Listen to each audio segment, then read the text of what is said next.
In his first sermon, the Buddha really covers everything that is essential about his teaching. Everything that he said later in his ministry is contained within this first sermon.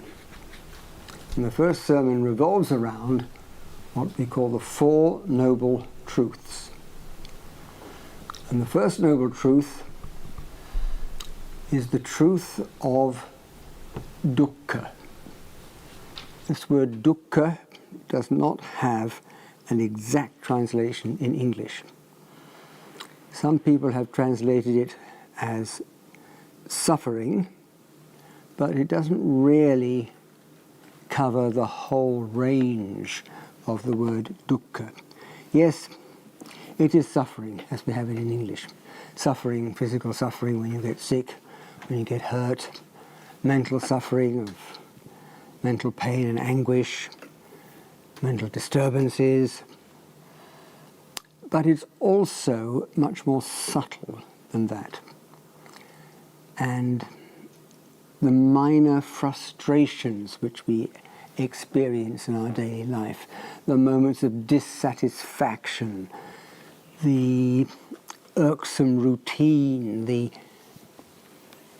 feeling sometimes I'm not very satisfied with this. All of these things are part of dukkha. And in this first sermon, the Buddha gives us three kinds of dukkha. He talks about dukkha, which is plain, straightforward suffering as we understand the English word. Sickness, old age, death, pain, sorrow, woe, lamentation, grief, despair. That is one form. Second form of dukkha is called viparinama dukkha, the suffering caused by change. One of the hallmarks of the Buddha's teaching is that everything is impermanent. There's nothing within us or outside us that you can look around and see which is permanent. Everything is changing. Some things change very rapidly. A bubble of soap suds lasts just a second or two. Granite lasts much longer, but sooner or later it will decay. There's nothing that is not subject to this law of impermanence. That by itself is not a problem. The problem arises because we want to try to make things permanent. We find something that we think is a source of happiness for us, that we like, that we enjoy, and we want it to last forever. That is the problem. That when it changes, as it will sooner or later, then we feel unhappy. We were attached to something, maybe something trivial, but it may also be something major, and when it changes, then there can be all sorts of problems. So we may think that, if only I had the right job, I would be truly happy. And maybe you eventually get what you think is the right job, and then the next week the company goes bust. And so there's grief and unhappiness because of that. Even friendships and relationships, they will eventually be broken, at least by one party dying. But they may also break up earlier than that. So what the Buddha was saying is that you cannot find permanent, lasting happiness from impermanent things. And that does not mean that we cannot enjoy impermanent things, but acknowledge that they are going to change sooner or later. So enjoy something that you have now, but don't be shocked, don't be disappointed when change happens. It will happen. So be realistic in your expectations. Don't go looking for permanent happiness from impermanent causes. Then the third form of dukkha is called sankhara dukkha, the suffering of what we call conditioned states. And I don't know if everybody has now this little chart of headed samsara. Anybody not got it from last week? This is how the Buddha analyzed ourself. And on one level, there's a breakdown between physical and mental. Rupa, the physical, nama, the mental. And then the next level, there's still rupa, but now the mental side is divided into sensation, perception, predispositions or mental forces, and consciousness. These five are what he called the five khandha. You will find that word on the left-hand side of the page. The five aggregates. This is how he defines a human being. We are a combination of these five khandhas, which are mental and physical forces. Rupa is the physical side, which is broken down, in fact, into, first of all, 4 primary elements, and then another 24 secondary elements. So yes, there are 28 kinds of rupa. We don't need to concern ourselves with the great details there. But then the mental side is divided into sensation, which is what arises when one of your senses comes into contact with its appropriate object. So you can get you put your hand on something very hot, you get an unpleasant sensation. You put a piece of delicious food in your mouth, you get a very pleasant sensation. Then there's sanya, or perception, the process of knowing things, perceiving things. Then there are another 50 qualities which can arise in the mind. Things like greed, hatred, ignorance, goodwill, unselfishness, kindness, compassion. Things like concentration, attention. All of these are put under the heading of sankhara. And then finally, there is consciousness, vijnana, which is the receptacle for vedana, sanya, and sankhara.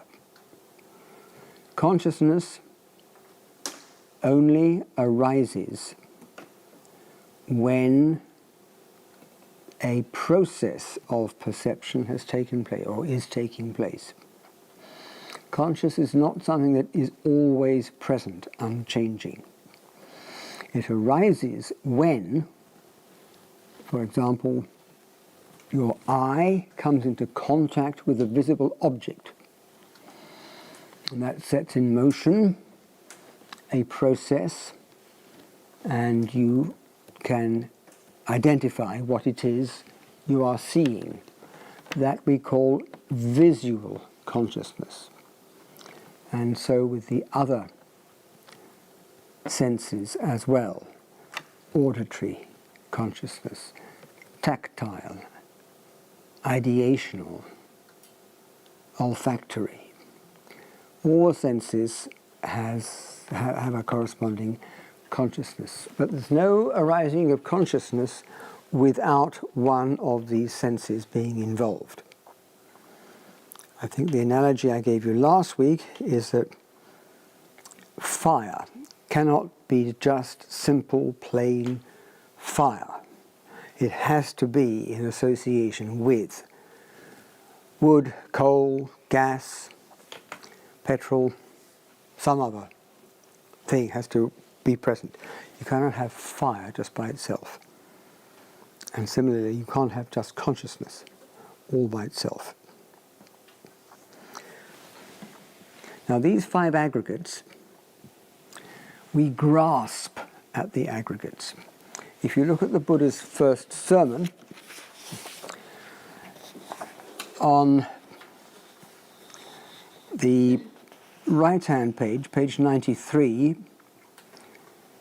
the second paragraph, the last clause is, in brief, the 5 aggregates of attachment are suffering. The 5 khandhas.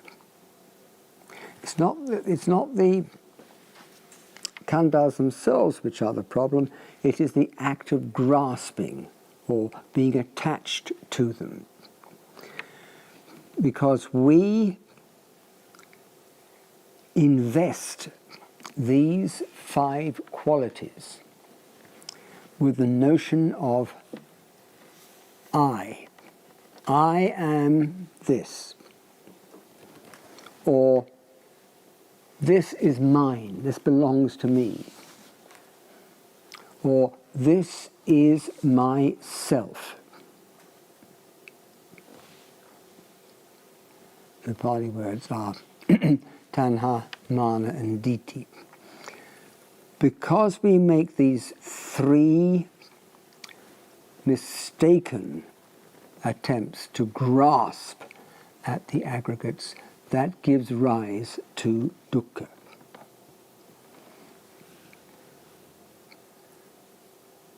We think, wrongly, that we are solidly existing persons.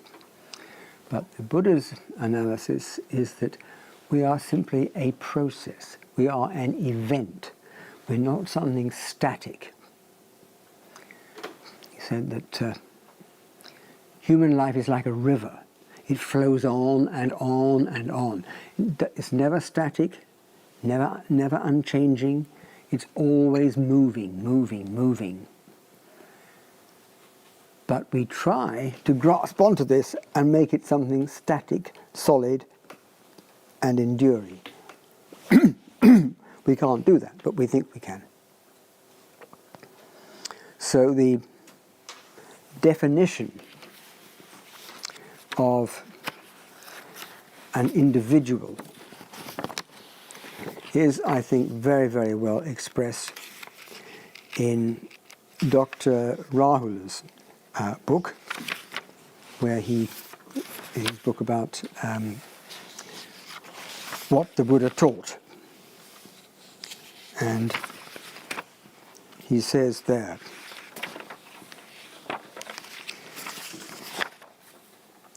what we call I, or being, is only a combination of physical and mental aggregates, khandhas, which are working together interdependently in a flux of momentary change, that's impermanence, within the law of cause and effect. And there is nothing permanent, everlasting, unchanging, and eternal in the whole of existence. So this is a very different view from the view that most of us in the West have of an individual. We like to think generally that here's me. This is I know who I am. I mean, here's me. I definitely exist. But this is an alternative view of things, that actually we're nothing more, nothing less, but we are a process which is moving on and moving on and moving on and moving on. From moment to moment, these aggregates arise and pass away. And from moment to moment, new aggregates arise and pass away. But you can't hold on to anywhere and say that's static, that's solid, that's unchanging. You're all looking suitably puzzled by that. Does it make any sense? Yes. And if you want to ask some question about that, please do. It's a very different way of looking at the definition of an individual.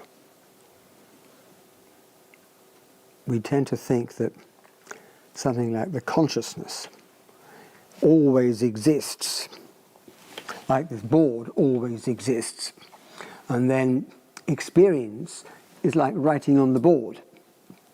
Certain experiences are marked onto the consciousness. But that is not the Buddhist explanation. The consciousness only arises when one of these senses is stimulated, and then you get your visual or auditory or gustatory consciousness arising. And when that process has finished, another consciousness can arise.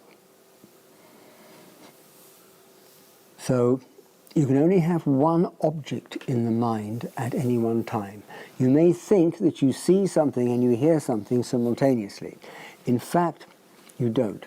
There's a moment of visual consciousness followed very, very rapidly by a moment of auditory consciousness, then another moment of visual consciousness, another moment of auditory consciousness. These processes, let's say millions, take place in a split second. So it's far too rapid for us to break down and see. You have to have the mind of somebody like the Buddha to be able to do that.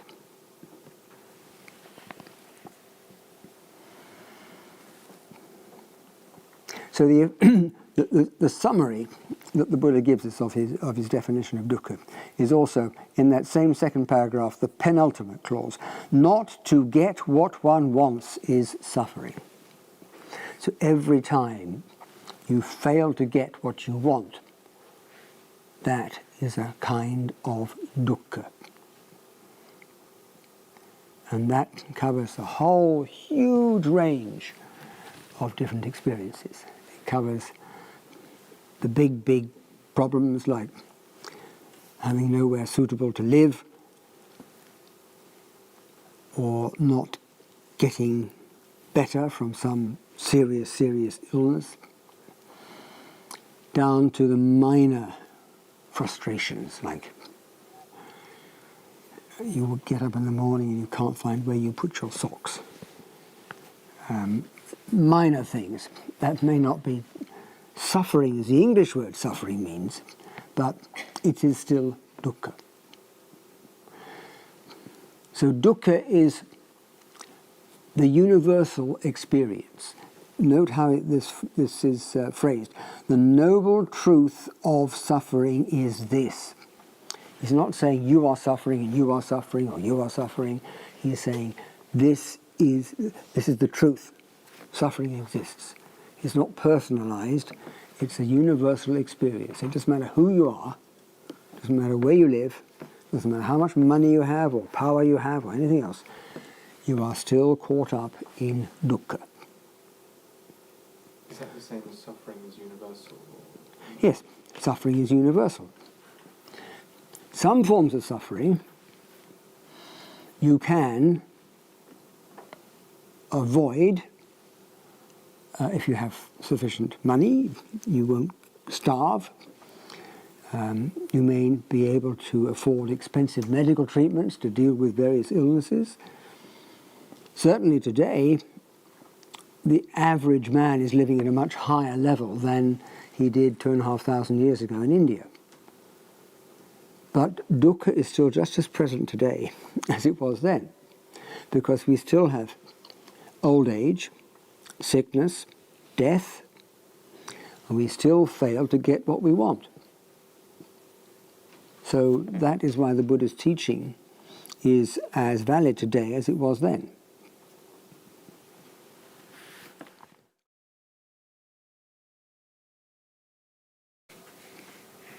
Then the Buddha went on in the second noble truth to give us the cause of suffering. The cause of suffering is what he calls thirst or craving. The word is tanha. Tanha comes in three kinds. The first is the craving, the thirst for sense pleasures. Each of our senses wishes to experience pleasure. You want to see pleasant things. You don't want to see ugly things. You want to smell pleasant smells. You don't want to smell bad smells.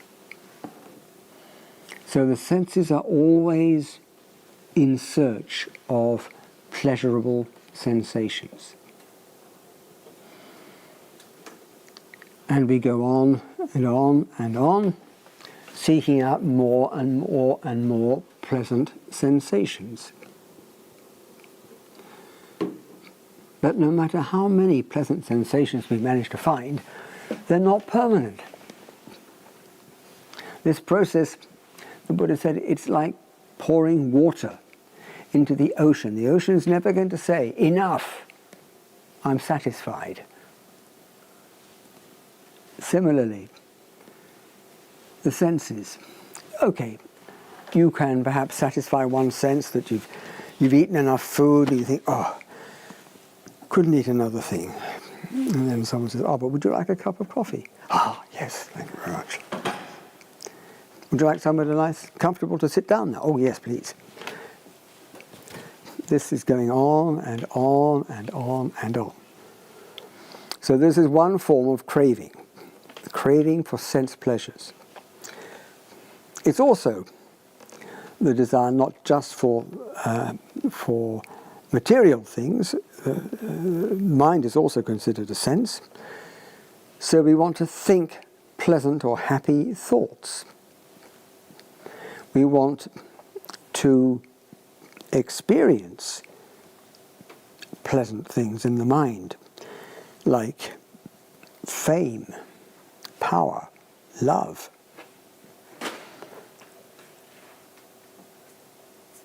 The second form of craving is called bhava tanha. Bhava means to become or to continue. We have a craving or a desire for our life to continue. If you were told that you won't be going home tonight because your life is going to come to a halt, I guess you probably would not be happy. You like to think you're going to be able to survive long enough to go home. That's one form of bhava, to continue. It's also the craving or the desire to achieve or to change oneself, and hopefully, after death, to continue on to another state. In some religions, they talk about the state of heaven. And so there's desire that I shall die and go to heaven. There's also the desire to continue in the sense of reproduction. This is what drives forward the whole of the natural world. Each species wishes to continue its genes by starting a new generation. That is bhava.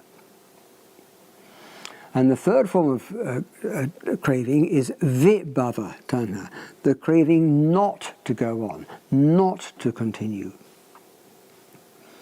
That can lead, unfortunately, to people deciding that they wish to terminate their life because they are very unhappy. It also gives rise to the materialistic viewpoint that after death, I hope I don't go on. I hope nothing survives. Just material elements decay and that's the end. No more going on. The eternalist view is, yes, I want to continue, bhava tanha, I want to go on to some further state. But the opposite is vibhava tanha. The hope that Nothing goes on, nothing continues.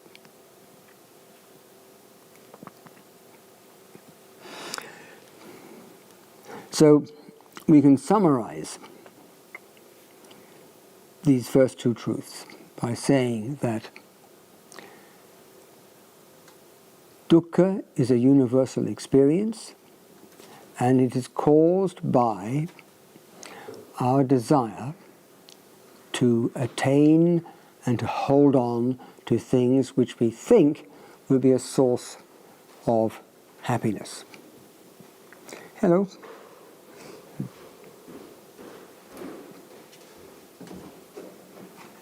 Good evening. Wait a minute, Indy's going to give you a piece of paper. Wait a minute.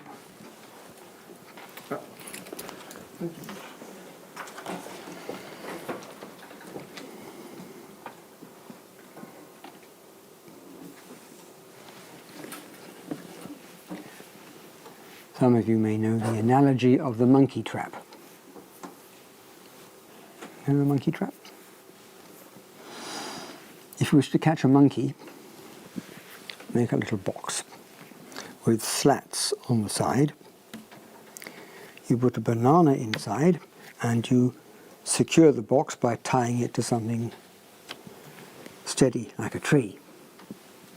The monkey comes along and he puts his hand through the gap between two of the slats and he grasps the banana. Now he has a problem because his fist is now too big to go through the gap between the slats. So he's held there,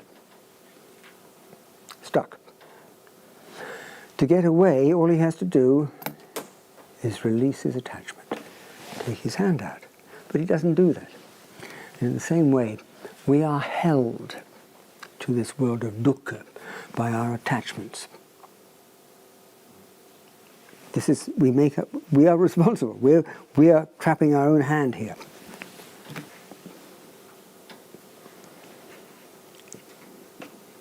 Now the Buddha is sometimes likened to a doctor.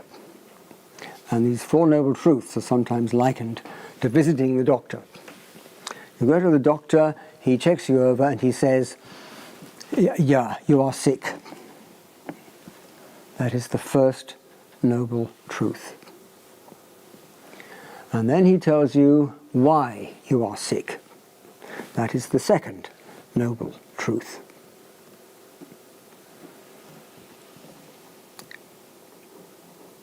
Though so far this is not a pessimistic statement or an optimistic statement, it's just a pure statement of fact. And then he tells you, you can be cured. That is the third noble truth.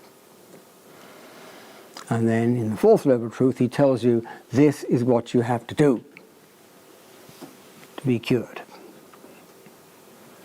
The doctor prescribes the medicine, but it is you who has to take it. The doctor cannot take the medicine for you. So we looked at the first two noble truths, which by themselves could be said to be gloomy, pessimistic, but they're realistic. And then in the second noble truths we have the turning of the corner and the better news that we can be cured of this problem. So now we come to the third of these noble truths.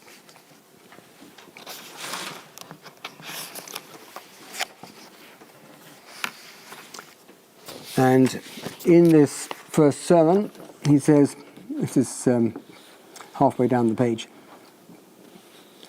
the noble truth of the cessation of suffering is this: it is the complete cessation of that very thirst, giving it up, renouncing it, emancipating oneself from it, detaching oneself from it. So if the cause of dukkha is tanha, if you remove the tanha, you've removed the cause. And you're left with the state that we call enlightenment. In the Sanskrit language, it is called nirvana, and in the Pali, it is nibbana. I'm sure some of you have heard of this word. It was already known before the time of the Buddha as a description of a state of great happiness, but it wasn't defined as the Buddha defined it. The problem is, in fact, how do you define nibbana?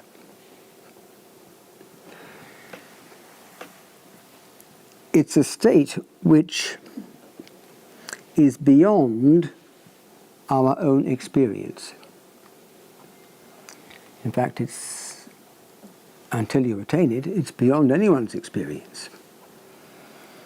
And it's very difficult to describe this to someone who's never experienced it. Imagine you have never tasted sugar, and I want to give you an explanation. What does sugar taste like? I could talk to you for a year, and you still would have no idea what sugar tastes like. Once you get it on your tongue, and you experience it for yourself, now you know what sugar tastes like. But no amount of description is going to lead you there.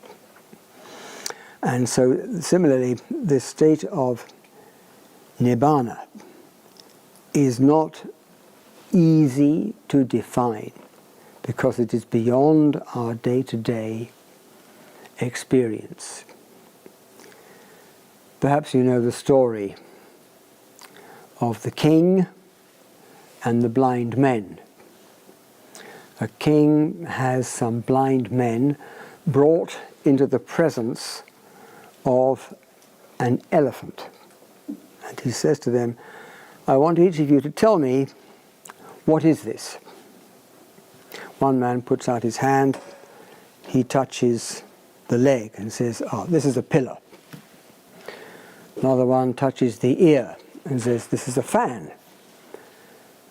Another one touches the tusk and says, this is a plough. Another one touches the tail, which has a lot of hairs growing in the tip. This is a broom.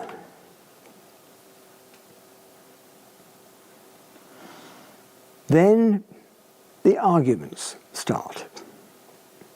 Each man argues that he is right. He says, I know it, I know I am right because I have grasped it. And I think this is an analogy for a lot of religious disagreement. We may think we and we alone have grasped the truth, and other teachings are therefore wrong. But it may be we have in fact grasped only a part of the truth, and other teachings have also grasped a part of the truth. No one has got hold of the whole of the truth.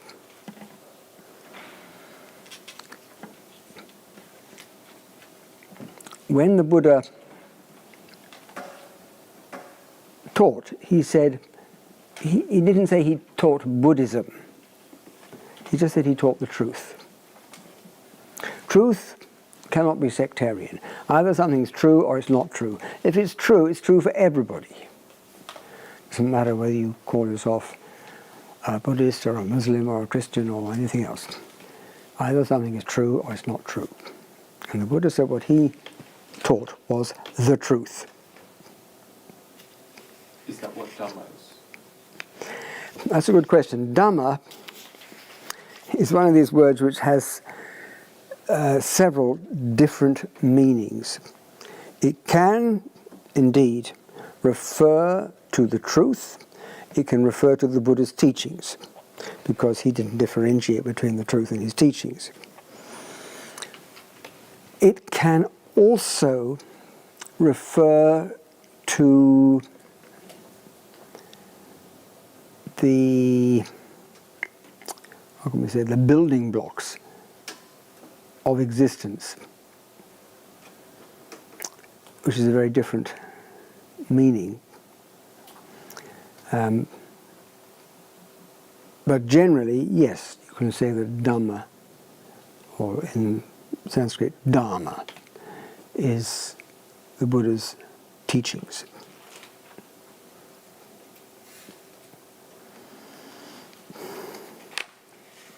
So it is easier to say what Nibbana is not.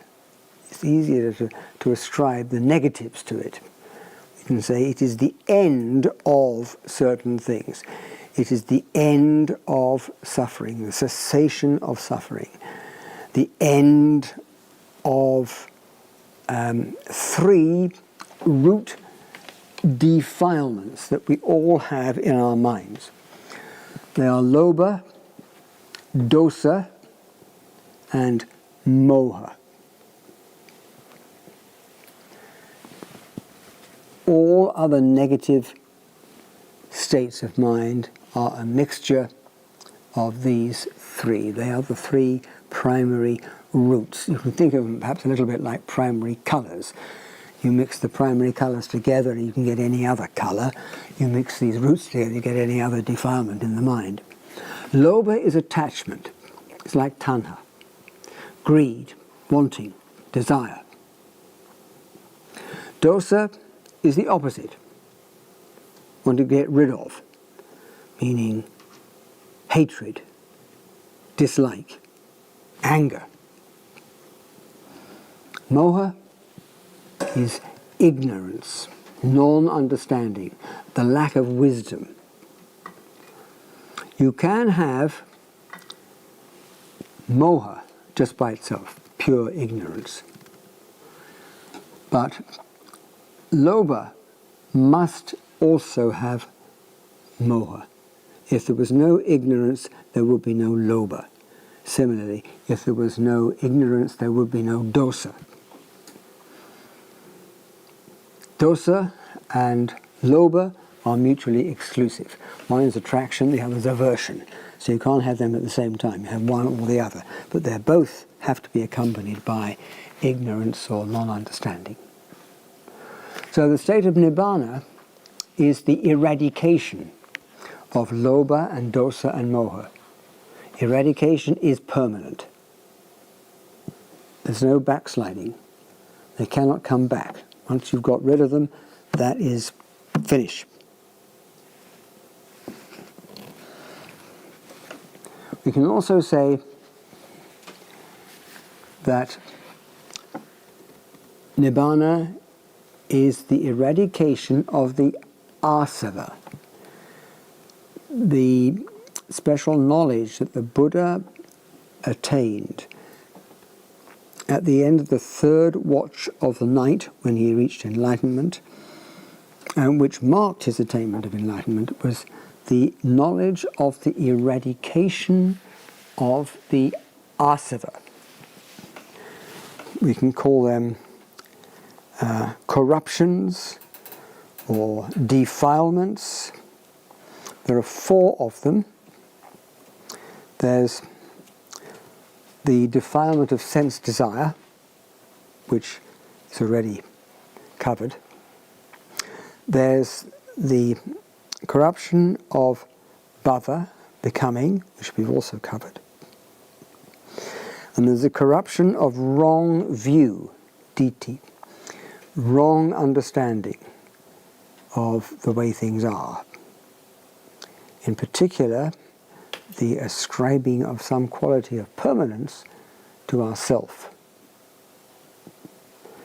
And then fourthly, the corruption of avidya, which is another word for moha, for ignorance.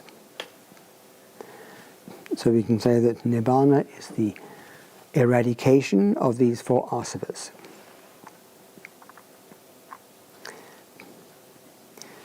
There are also 2 other terms that we can use. The first is asamkata. That means not conditioned, not compounded. This is actually a very important point. Before I ever got interested in Buddhism, the idea of things arising due to a cause was not really, well, something I sort of vaguely knew about, but I didn't give it much thought. But it's very important. Everything within us and around us is a result of a preceding event. Something causes. This piece of paper has not always existed.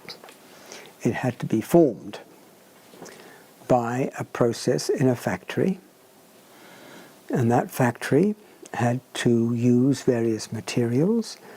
Other materials were needed to make the factory. There needed to be people in there to operate the factory. We needed maybe electricity or something, or some form of power. That's got to be made and transferred to the factory. So everything is subject to causation, except the state of nibbana.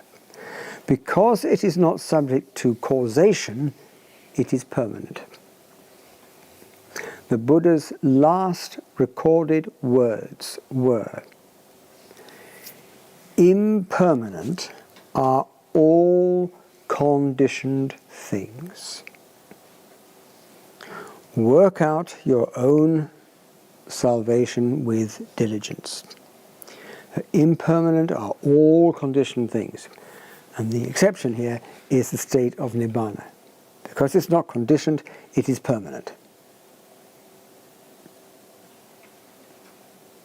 Does that make any sense? Okay.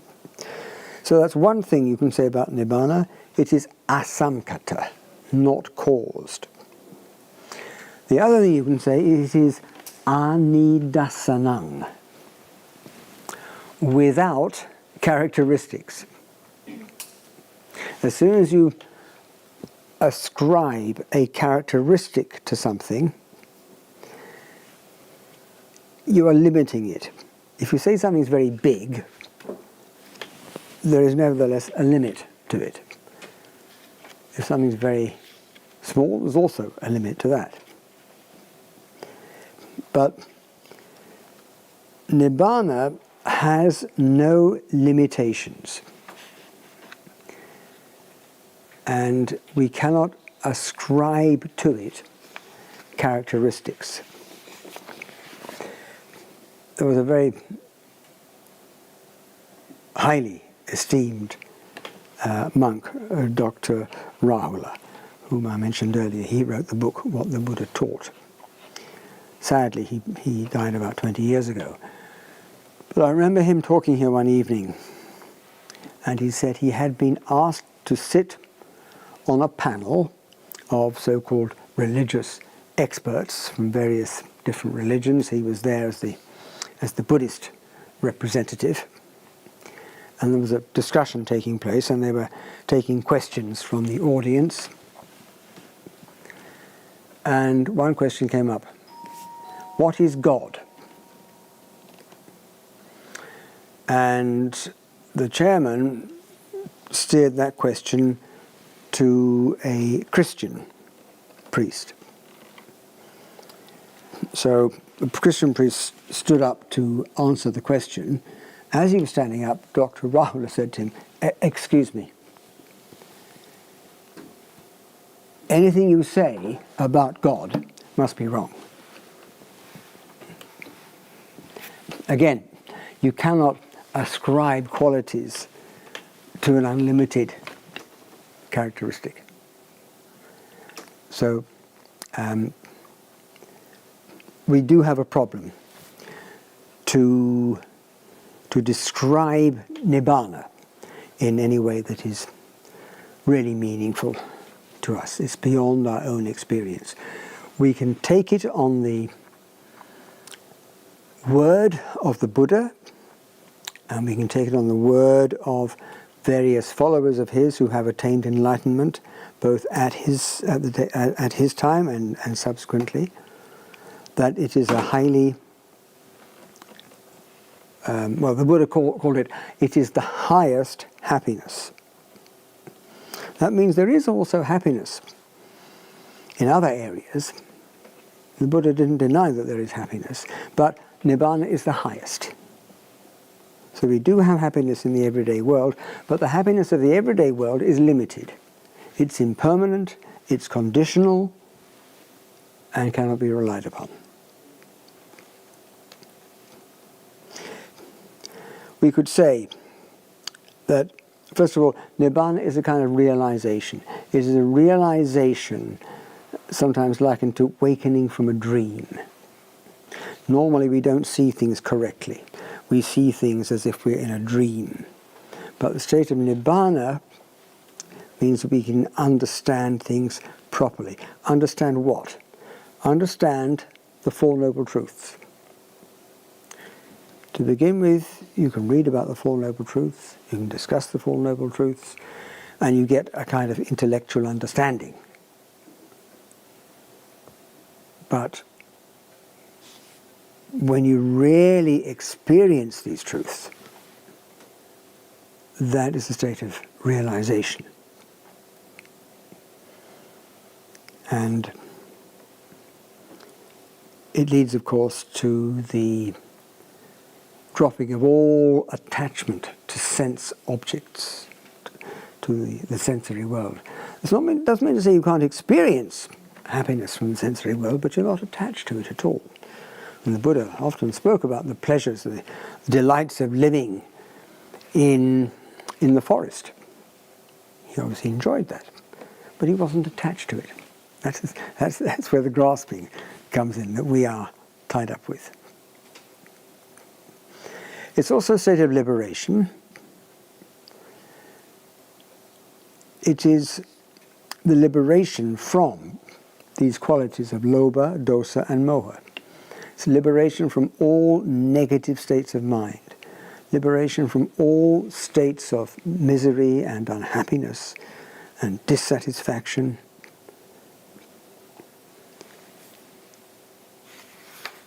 It is therefore a state of moral perfection, because the enlightened being can no longer perform any action which is in any way unwholesome or unskillful.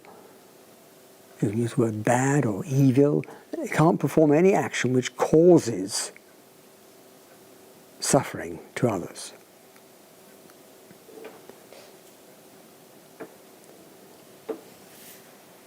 So it is the state of pure happiness. And it was attained by the Buddha at the age of 35, after his time spent with these teachers, Alarika Lama and Uddaka Ramaputta, and then he went to spend time with these ascetics. And then he struck off by himself and he reached enlightenment. That was the age of 35. And then he continued to live until the age of 80. So we can say that there are two I don't want to say levels, two aspects perhaps of Nibbana. There's the aspect of Nibbana which relates to the attainment in this life. Unlike some religions which teach that you die and then you may go to heaven, in Buddhism, Nibbana has to be attained while you are alive. So if you want to know for sure whether it exists or not, you can attain it here and now. You don't have to wait until you die to find out whether Nibbana is true or not. So that is the first stage, or the first realization, that Nibbana exists. And we can say that is Nibbana with the five aggregates, the five khandhas, which the Buddha used to describe an individual. Those five khandhas are still in existence. So this can be attained while the individual is alive. It's a mental attainment, a mental achievement, so there will be no difference externally. You can't tell from someone's body whether that person is enlightened or not. And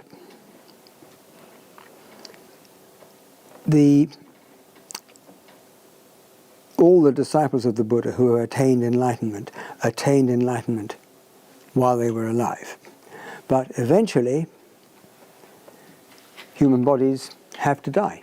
They decay, they get sick, and they die. The body of the Buddha was no exception, and that of any other enlightened being is not exception either. That is the nature of the body. So then, if you like, the second aspect of Nibbana is found, which is Nibbana without the five aggregates. Sometimes that is called Parinibbana, P-A-R-I, Parinibbana. And that was the state which the Buddha attained at the age of 80 when his body died. So then the question is, so where does he go?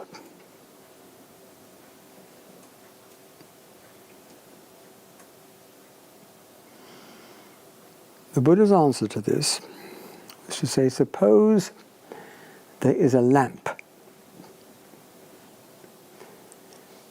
and it is burning, oil lamp is burning, but eventually the flame goes out, either because the wick is exhausted, or the oil is exhausted, or they both are exhausted at the same time, or maybe a gust of wind comes along and blows the flame out. Can you now say where that flame has gone to? Has it gone to the north, or the south, or the east, or the west? No. All you can say is the conditions which had been in existence, which had maintained that flame, those conditions have now changed. But we can't say where the flame has gone to. So that's why we can't say where the Buddha goes to after death. There were 10 questions which the Buddha refused to answer. One day one of his monks, Malunkyaputta, came to see him and said, "Sir, I want an answer to these 10 questions, otherwise I'm not going to continue with the monastic life." He said, is the world eternal? Or is the world not eternal? Is the world finite? Is the world not finite?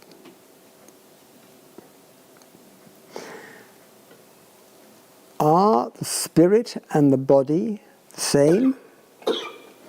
Or are the spirit and the body separate? That's 6. And the last 4 relate to the term used there was Tathagata, which is the word that the Buddha used always to refer to himself. Does the Tathagata exist after death? That's question 7. Question 8. Does the Tathagata not exist after death? Does the Tathagata both exist and not exist after death? Does the Tathagata both not exist after death and not exist after death? And the Buddha said, something like, "You are a foolish man. You've never heard me answer these questions, and you never will hear me answering these questions, because you don't need to know the answers." He gave a very famous analogy of the man shot in the arm by a poisoned arrow. Does anybody not know this little story? Okay. A man is shot in the arm by a poisoned arrow. His friends want to pull the arrow out. And the man says, no, wait, hold, stop. First of all, I want to know who shot this arrow. What was his name? What was his family? What was his village? And who made the arrow? What was his name, his family, and his village? And the bow. Who made the bow? And what kind of wood was used for the bow? And what kind of stringing was used for the string of the bow? And he goes asking all these questions, and the blood, his poison enters the bloodstream, and he dies. The Buddha is making the point. We have an urgent problem.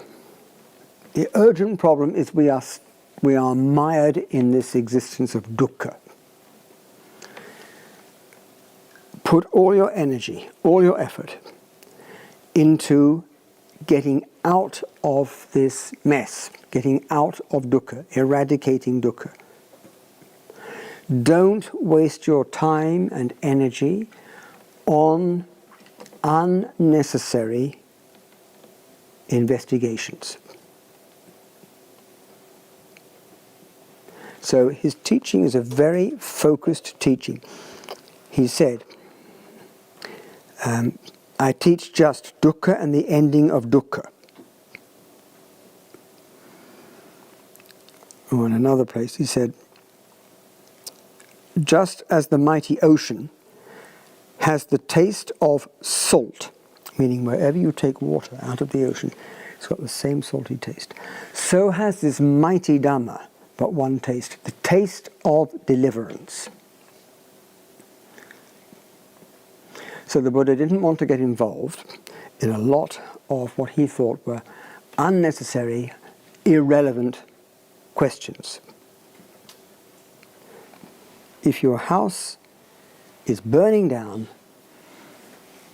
you don't need to know who designed it and who built it and all sorts of other things. That's unnecessary. Just get the fire brigade in, put the fire out. So his teaching is very much focused on dukkha and the ending of dukkha. It may well be that he knew a lot more than he taught us. One day he was walking through a forest with a party of his monks, and he picked up from the floor of the forest a handful of leaves. And he said, monks, which is greater, the quantity of leaves I have here in my hand, or the leaves on the trees above our heads? And they said, oh, sir, the number of leaves in your hand are very few. The number of leaves on the trees above our heads are very many. And the Buddha said, yes, just so. What I have taught you is like the leaves here in my hand. What I know is like the leaves on the trees above our heads. Meaning, he knew an awful lot more, but he didn't teach it. But what have I taught you? I've taught you. This is the noble truth of dukkha. This is the noble truth of the cause of dukkha. This is the noble truth of the cessation of dukkha, and this is the path leading to the cessation of dukkha. So, apart from that, he's not interested to explain to us all sorts of wonderful things about where the world came from and where the world is going to and the origin of X, Y, and Z and so on and so forth. Quite unimportant from Buddha's point of view. So he's focused very much on this dukkha and its eradication. There are 31 realms of existence, divided into 3 divisions. Starting at the bottom, the lower page, you have 11 sense sphere planes. Above that, page 186, you have 16 fine material sense planes, and above that 4 immaterial sense planes. Beings can take rebirth in any of these planes. And some of them are very, very, very long. The lifespans you'll find on the right side of the page. What controls the place of the new birth is the quality that we call karma, actions. Depending on how you have performed various actions in your preceding life or lives, the dominant quality of the karma, which is dominant at the time of death, will condition the next life in one of these planes. So numbers 1 to 4 are planes called woeful planes, planes of suffering, places of unhappiness. You can call them hell.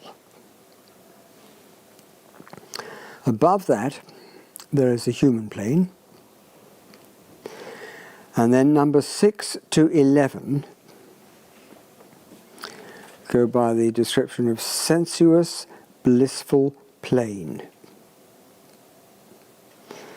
Those are various kinds of gods.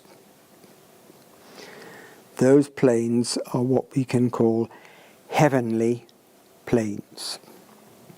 But you cannot equate that to, say, the Christian concept of heaven. First, the beings in those planes are not there eternally. You can see the lifespan on the right side of the page. So you're not in an eternal heaven. And when life comes to an end in that particular plane, then there'll be a rebirth, which will be controlled by karma. And there may be something which surfaces from several lives before, which was a negative thing. So you could go down to one of the woeful planes. This is not, you're not always going up, up, up, non-stop. You're going up and down according to your karma. So that's why we can't call that a heaven equivalent to, say, a Christian heaven. Secondly, these beings in these heavenly planes, you can call them gods, they have no power to influence or to control the lives of others. So you cannot worship or pray to one of these heavenly beings and ask for guidance and help and so forth. So there is no supreme, all-knowing, all-powerful, all-loving deity in this scheme of things.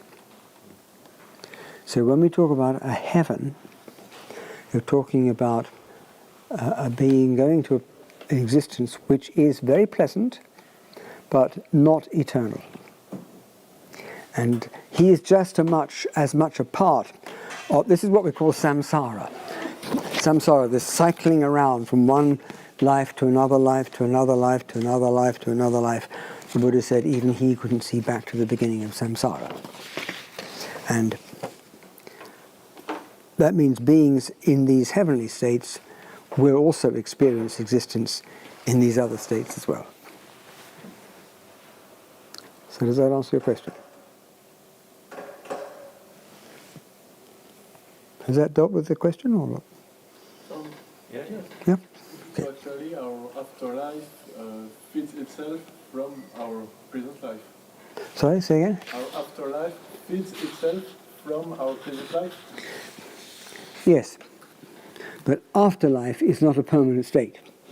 It's of limited length, and after that there'll be another birth, and another death, and another birth, and another death, and another birth, and another death. The immensity of samsara is beyond our ability to comprehend. It is so vast. One analogy the Buddha gave was, suppose you take all the twigs, little bits of wood, you can find in India, and you put one down and say, this is my mother. Next one, this is my mother's mother. This is the mother of my mother's mother. This is the mother of my mother's mother's mother, and so on and so on. He said, you will use up all the twigs in India before you come to an end of this man's mother's mother's mother's mother's mother. It's just a way of trying to help us to realize this is so vast. So to come into the hell realm, what would we come back as an animal? You could come back either as into a hell realm, or as an animal, or as a peta, which is a hungry ghost, or as an asura. So what would you have to do? Say like the guy shooting the MP for argument's sake. Yeah. Qualify? Probably. Yeah. Any act of killing is likely to result in an unhappy rebirth. But you also have to take into consideration the whole picture. And the Buddha explained this by saying, if you take a lump of salt and you put it into a cup of water, that salt will be so strong that the water becomes undrinkable. If you take the same lump of salt and put it into the river Ganges, it will be so heavily diluted as to be undetectable. If your unskillful actions are like the lump of salt, and your skillful actions are only as big as a cup of water, then the effect of these unskillful actions will certainly manifest. If your skillful actions are as vast as the river Ganges, and you put your unskillful actions there, they will be so diluted by the huge number of skillful actions you've performed that the karma may not take any effect at all. The asuras are said to actually have not a bad time, but they are consumed with jealousy. They're jealous of the beings in the heavenly planes, and so because of that they are in a state of misery and unhappiness. What about the hungry ghosts? Yeah. Well, they are portrayed as beings with huge bellies and very, very, very thin necks.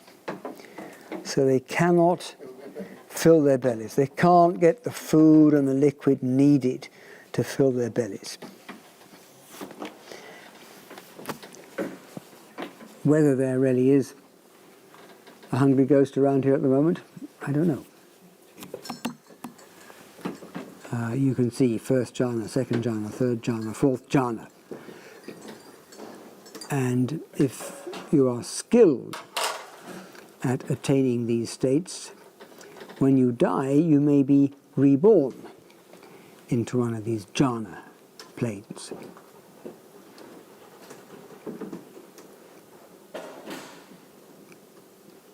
In which case you are headed for a very long and very pleasant existence. But the Buddha never recommended one should try for rebirth in one of these very high planes. He talked about the human plane as being a very special plane. The human plane is a mixture of happiness and unhappiness. It's like the carrot and the stick. We know happiness and we want more happiness. And we really want to attain permanent happiness. So that is the incentive, work towards the attainment of Nibbana. But also in the human plane, we experience unhappiness. And that is the stick. We want to get away from the unhappiness. If you're born in one of these very high planes, life is just too nice, too enjoyable. You don't want to do anything else. Just, take it easy. Chill out, as the expression is. Just enjoy the existence there. You're not doing anything to condition for yourself a future birth in a happy state. You're like a being living, like a human being living off his capital. He has no income, but he's living just from accumulated capital, and every year that capital goes down till eventually it's used up. If you're born in one of these very unhappy planes, very difficult to get out of them. Very difficult to do something which is going to help you to achieve a better birth in your next life. But in the human plane, not only do we know both happiness and unhappiness, we also have the possibility of, first of all, hearing the Buddha's teachings, and secondly, practicing the Buddha's teachings and benefiting from his teachings. And it is from the human plane that the state of enlightenment is to be attained. You don't attain enlightenment from these other planes. With one exception, which I'll come to in just a moment.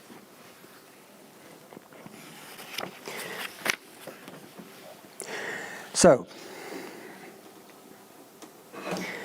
why are we not all enlightened? It's a little problem. What we call fetters. 10 fetters. And I hope you all have this chart. Anybody not got the chart of 10 fetters? Okay. Number 1. Sakkaya Ditthi. Ditthi is a view or a belief. Sakkaya is the personality belief or the self-belief, the self-delusion. The delusion that we are solid, existing beings. As I mentioned earlier, we're not.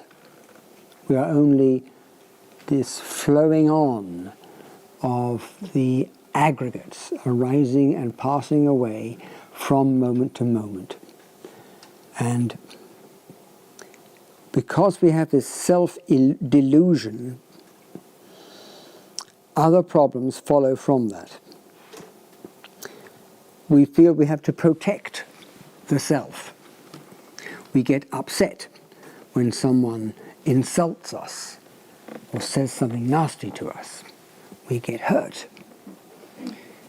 We want to also boost up our self.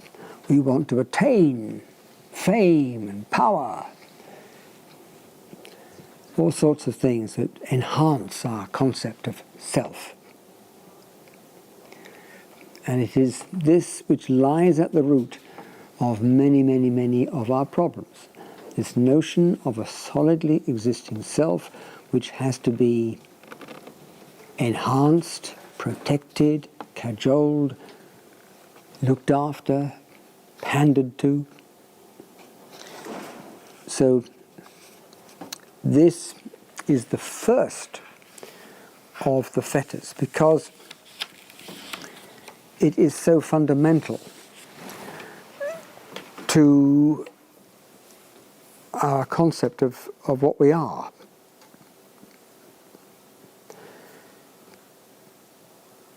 We won't be able to eliminate that absolutely and completely until enlightenment is attained. But we can at least have some elementary understanding that what we are composed of are these 5 khandhas, the 5 grasping groups, all of which are in a state of change, all of which are in a state of flux. So that is a fetter. As long as we believe we have to look after this self and pander to it and protect it, this is what leads to conceit, to arrogance, to pride.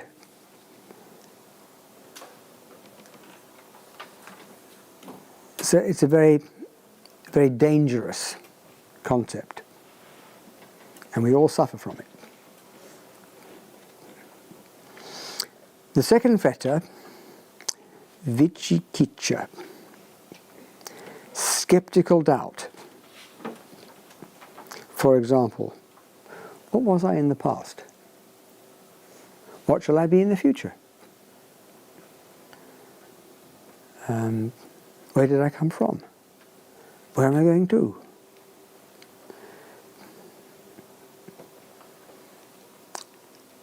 The Buddha encouraged investigative doubt.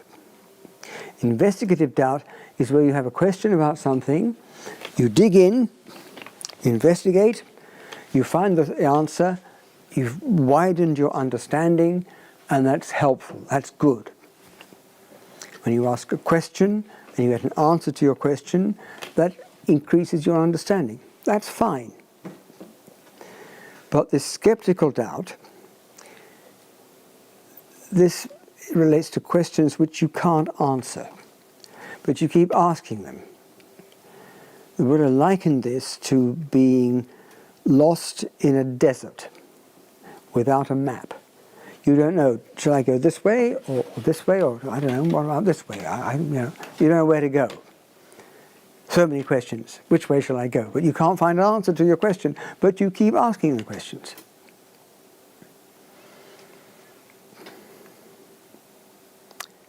The antidote to this is the development of a quality which is called saddha, S-A-D-D-H-A, saddha. Saddha is sometimes translated as faith, but we do not recognize something which is generally called blind faith. Blind faith is when you believe in something even though you don't have any particular reason to believe it. You just accept it. Saddha is usually translated better as confidence based on knowledge. When you have a knowledge about something, then you develop confidence in it. If we could know what goes on in the mind of a hen sitting on her eggs, we should know that she's not just sitting there thinking, well, I hope something happens. I'm going to sit here for a few days. Maybe something will happen. No, she understands. Providing she maintains these eggs at the right temperature for the right amount of time, there's going to be a hatching of eggs and chicks are going to appear. So, although those eggs haven't yet hatched out, she is confident that they will do because she knows what is necessary. So, if you take the Buddhist path as a set of maybe instructions, if you ask somebody for instructions, how do I get from here to Hammersmith? And you're told, well, go out of the vihara, turn to your right, walk along 100 yards, there's a mini roundabout, and then another 100 yards you'll find the tube station on the left, and go on up to the end of the road, you'll find Barclays Bank in front of you. At those traffic lights, turn to your left. You've got some instructions. To begin with, you don't know for sure whether these instructions are any good or not, but you start. And as you progress, your experience bears out what the instructions told you. Oh yes, there's the mini roundabout. There's Turning Green Tube Station. There's Barclays Bank. So now you begin to develop confidence. You haven't yet got to Hammersmith, but you have the confidence that these instructions are going to help you get to Hammersmith.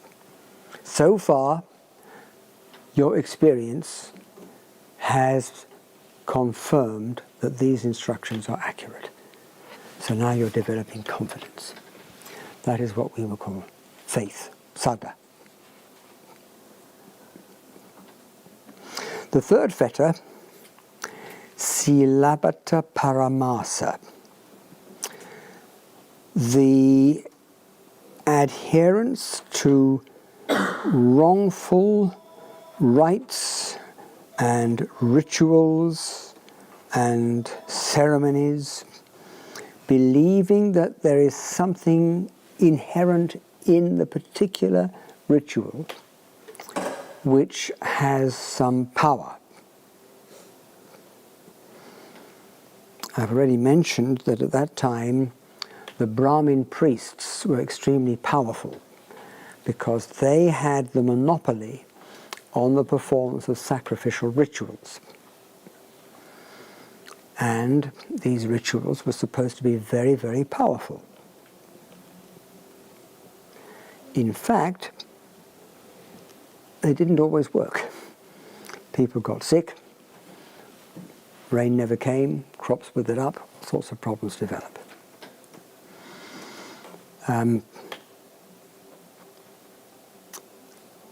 We shouldn't believe that the mere performance of a ritual has some kind of special power. Some people say that in order to purify yourself, you should take a bath, a purificatory bath. And the Buddha said, if washing alone could make us pure, then the purest beings must be fish. So again, he's saying, look, don't go and spend your time washing yourself and believing that you are having some kind of purificatory rite here.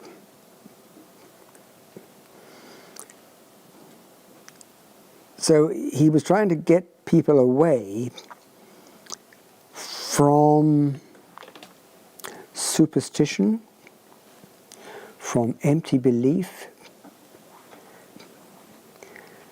from the idea that some practices will be of use, will be of help.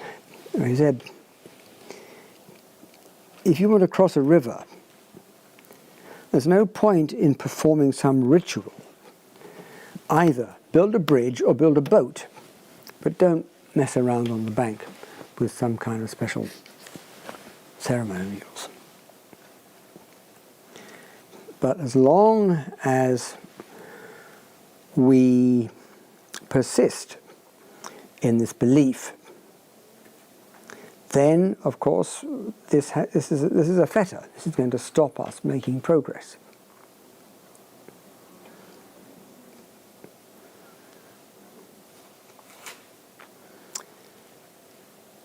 Number 4, karma raga.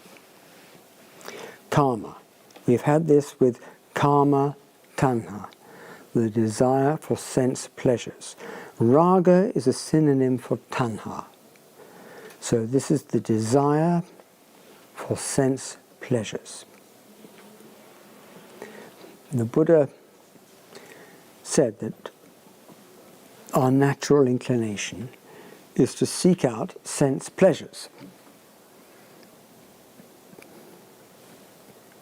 But he also said, it is like a thirsty man drinking salt water.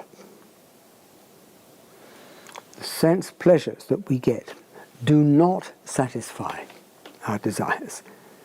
We always want some additional sense pleasure. We always want more, more, more, in the mistaken belief that providing we keep on getting sense pleasures, we're going to have happiness. Well, if you really could live your life in such a way that you were always getting some pleasurable stimulus, you might achieve a state of happiness, but a rather precarious state. So this attachment to sense pleasures is at the heart of the second noble truth. So that again is a fetter, holds us back. Then we have vyapada, ill will or anger. This is a similar word as patiga. It means to hit against.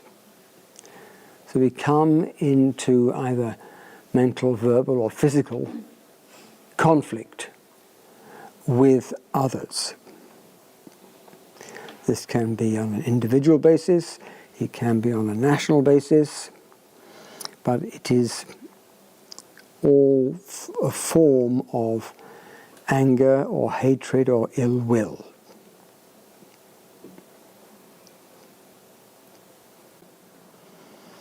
Now the sixth fetter is called rupa raga, and the seventh is arupa raga.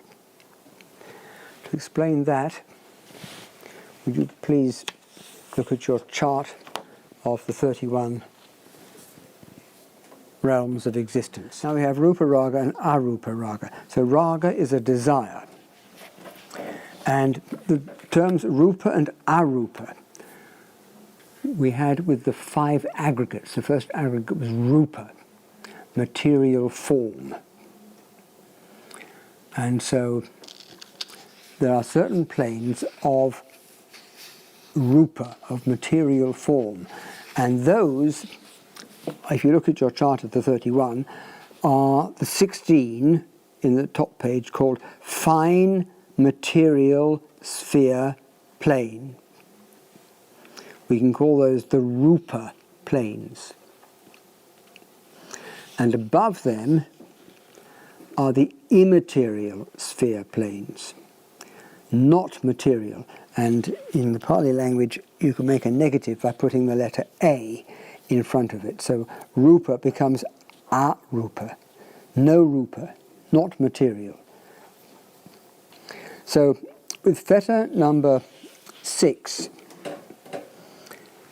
you have a wish, a desire to be reborn in one of these 16 fine material sphere planes. That's numbers 12 up to 27. And the arupa raga is the desire for rebirth in one of these immaterial sphere planes, numbers 28 to 31. You might think, yeah, I've got a lot of problems in this world, but it would be really nice to spend a few great eons enjoying myself in one of these high planes. But as I said a moment ago, the Buddha never recommended that we should strive for rebirth in any of these higher planes, because they're not going to help us to attain nibbana. That's why the human plane is such an important plane. So if you want to attain birth in one of these rupa or arupa planes, then you're still not going to escape from the state of samsara, this cycling along of birth, death, birth, death, birth, death, going on and on and on and on and on. You'll still be tying yourself to samsara. So that is why the Buddha said that both of these, rupa raga and arupa raga, would be, or are, a form of fetter. Number 8 is mana, usually translated as conceit. And I think we all know what we mean by conceit, by pride, arrogance. But the literal meaning of the word mana is measuring. And yes, if you measure yourself against others and decide, yeah, I'm superior to all these people, I'm better than they are, that is conceit.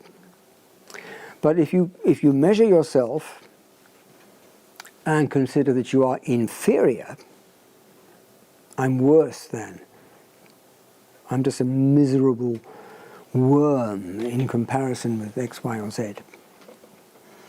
That is also mana. It's also a form of measuring.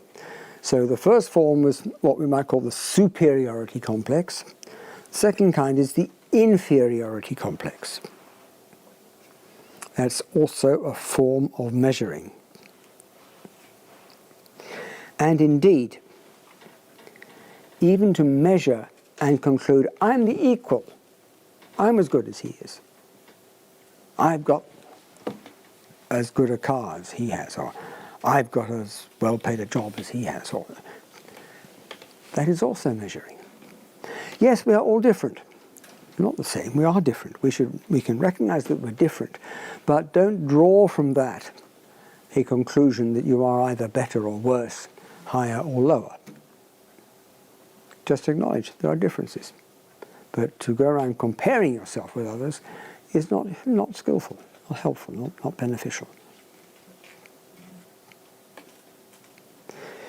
I mean, even in the spiritual world we have conceit.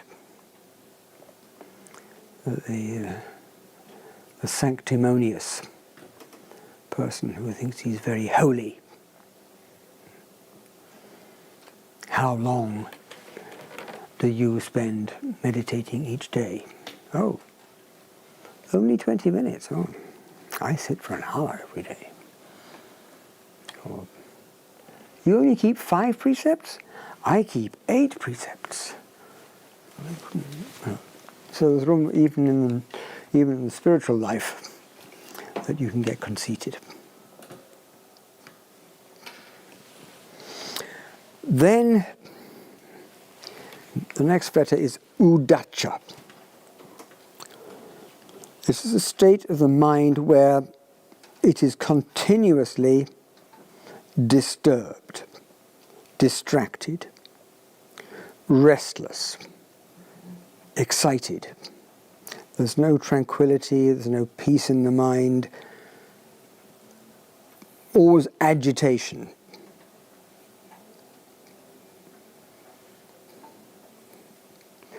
We sometimes talk about the monkey mind.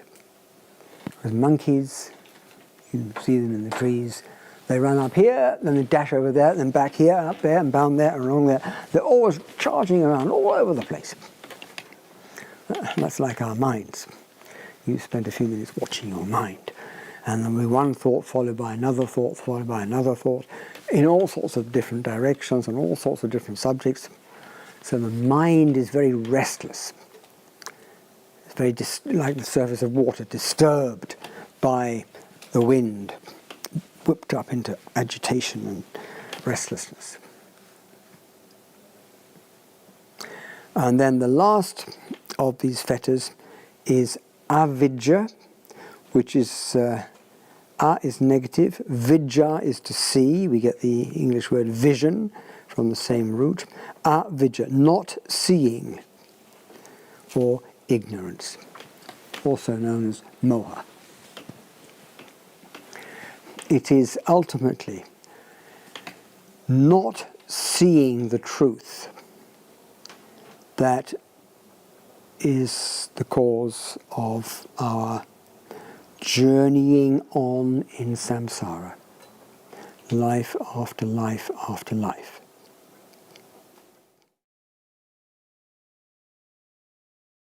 After life. Now the fetters are eliminated in stages. If you look on the left side of that page, you'll see 4 paths: Sotapanna, Sakadagami, Anagami, and Arahat. Arahat, or sometimes Arahant, A-N-T. Sotapanna, a stream enterer. He has entered the stream that leads to Nibbana. He's not reached Nibbana, but he has purified his mind of the first 3 fetters, Sakaya Ditti, Vicikicca, Silabbata Paramasa. Those fetters have been eradicated. They will not come back. He has purified his actions to such a degree that he will never be reborn in an unhappy state.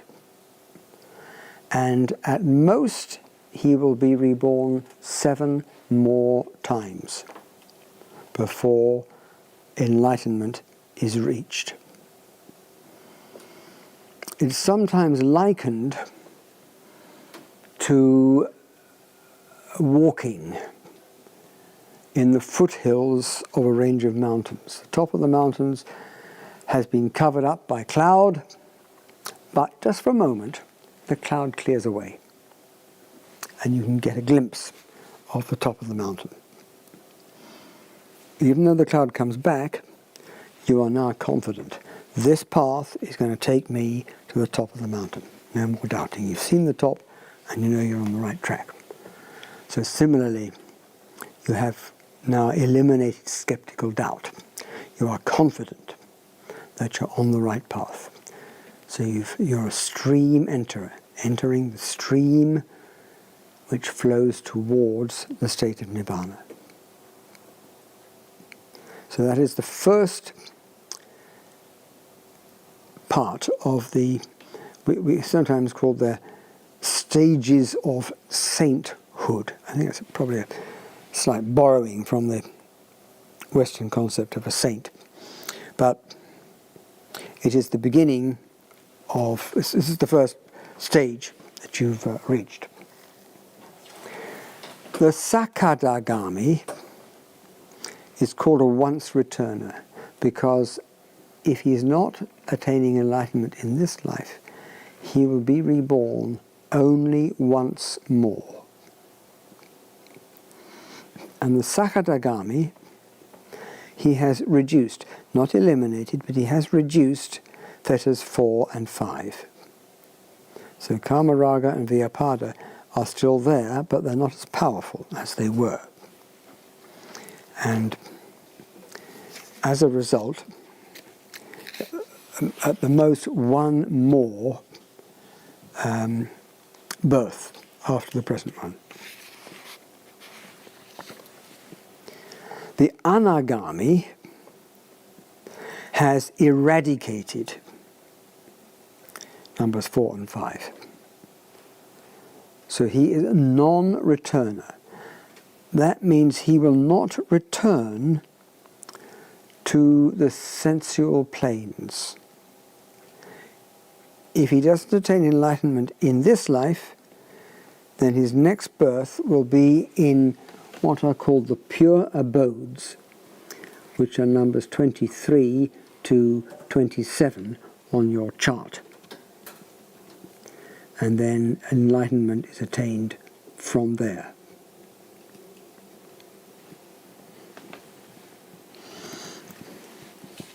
If you look on the right side of the page, it says the 5 lower fetters bind to the karma loka. Loka is the plane.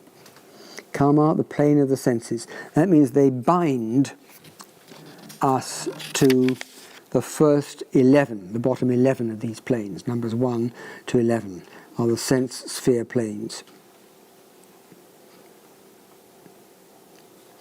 Whereas the higher fetters, 6 to 10, bind us to the higher worlds, the realms of form and the immaterial realms. So these next, or the final 5 fetters, are all eliminated, and that is marked by the attainment of arahat. That is an enlightened being. There are 3 kinds of enlightened being. There is the fully self-enlightened Buddha. That is the man whose teaching we are trying to follow or trying to learn about, Buddha Gautama. He did not have any teacher. He had to figure out for himself the path to enlightenment. And he left behind a body of teaching to guide others to enlightenment. That's the first kind of Buddha. The second is called a silent Buddha. The silent Buddha, just like the fully self-enlightened Buddha, has no teacher. But he is silent. He doesn't teach for the benefit of other beings.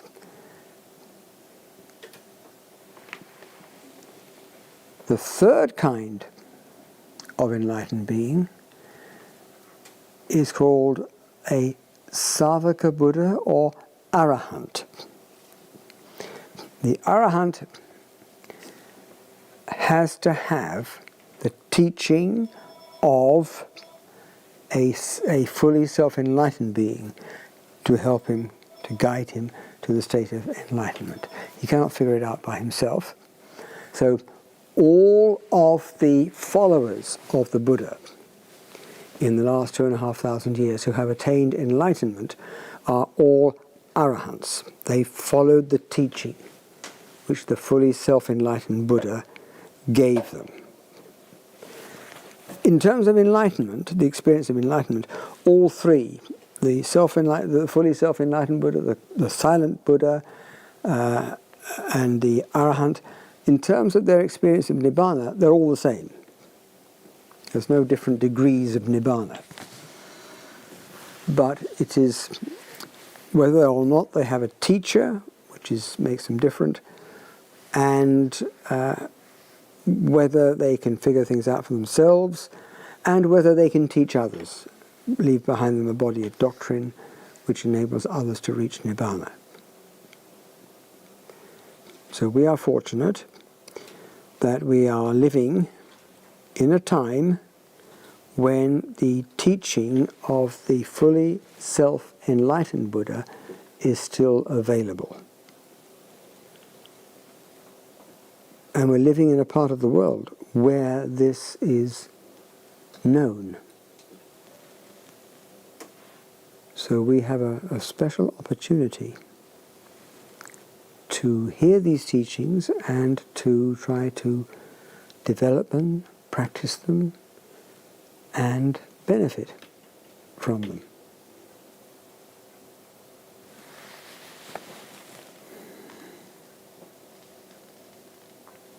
Any questions?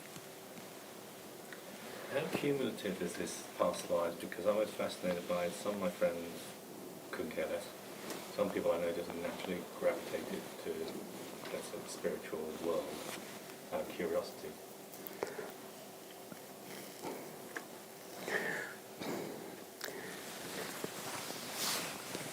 When you say cumulative,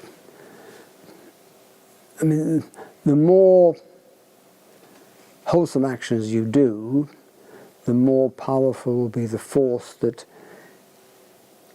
tends towards future states of happiness. The more unskillful actions you perform, the greater will be the tendency to migrate to unhappy states of existence. But when we were having the tea break, I mentioned about the idea of the piece of salt and the dilution, whether you have a cup of water or you have the river the size of the Ganges. So once an action has been performed, you can never unperform it. But you can dilute its effects if you wish to do so. But we each of us arrive at the start of a new life with our own unique karmic inheritance. So we're all starting off this particular life at different stages, different levels of understanding. That's what I mean, because I've heard in Buddhism, if someone says natural something, Tiger Woods for argument's sake, they may have done it in another life, some equivalent. But That's possible. I mean, this is a slightly different subject, but yes, how do you explain what is generally called a genius? Some people say, well, that's a gift from God. But if you're not a great believer in an all-powerful God, how else do you explain that certain young children can display amazing qualities? As I said, everything is subject to causation, so you've got to try to find a cause for these things, and it may be that they're bringing with them into this life an ability that has been accumulated in previous lives. We won't be able to get onto this subject, but there is a subject called the 10 perfections, 10 qualities which this Buddha, Gautama Buddha, perfected in himself, and this took him an almost incalculable number of lifetimes. But in each life, he was working towards perfecting one of these 10 qualities. And then the next life, he'd go a little bit further forward. Next life, a little bit further forward. One life he might be perfecting perfection number 1. Next life it might be perfection number 2. But there was a cumulative effect. So when he was born as Prince Siddhartha, he had an accumulation of these perfections, which were then so highly developed that he could then reach the state of enlightenment.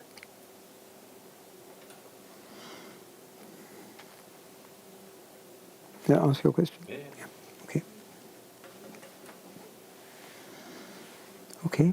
Anybody still awake? Okay, it's 9 o'clock. Time to go.